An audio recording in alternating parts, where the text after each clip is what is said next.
KOI jelly নিয়ে। অনেক সময় দেখা যায় স্বামী স্ত্রীর একান্ত মুহূর্তে স্ত্রীর থেকে যে পিচ্ছিল পদার্থ বের হয় সেটা প্রয়োজনের তুলনায় অনেক কম বের হয়, ফলে ওই একান্ত মুহূর্তটা আনন্দের পরিবর্তে বিষাদে পরিণত হয় অনেকের।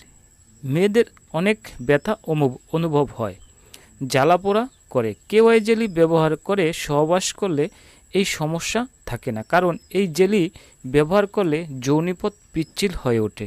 KOI জেলি কিন্তু আপনাকে প্রাকৃতিক লুব্রিকেশন প্রদানে সহায়তা করতে পারে এবং আপনাকে পরিপূর্ণ তৃপ্তি দিতে বিশেষ সহায়তা করে করে। যৌন মিলনের সময় যেসব নারীরা অস্বস্তিকর বোধ করে থাকেন, মিলনের ক্ষেত্রে বিশেষ অঙ্গের ঘর্ষণের ফলে ব্যথা অনুভব করেন, সেই সব মহিলা এবং তার পার্টনার পুরুষ ওই মুহূর্তে তার বিশেষ অঙ্গের পিচ্ছিলতা বাড়াতে তাদের বিশেষ অঙ্গে এই মাই জেলি লুব্রিকেন্টটি ব্যবহার করতে পারেন। নারী পুরুষ উভয়েই এই মাই জেলি পার্সোনাল লুব্রিকেন্টটি ব্যবহার করতে পারেন। এটি ব্যবহারে পর্যাপ্ত পিচ্ছিলতা দেয়, ফলে ব্যথা মুক্ত এবং স্বস্তিকর মিলনের আনন্দ পাওয়া যায়। কীভাবে ব্যবহার করতে হয়?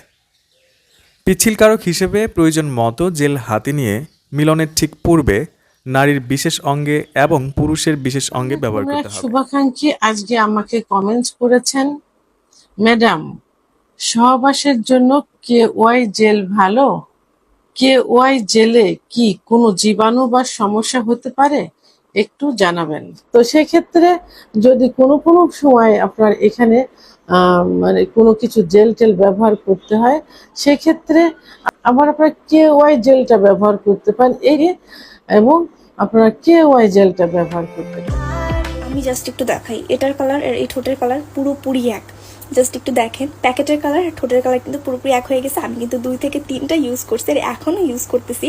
তো তাও আবার পরিমাণ মতো, যে বেশি পিঙ্ক যাতে না হয়ে যায়, কারণ আমার এরকম হালকা পিঙ্ক খুবই পছন্দ।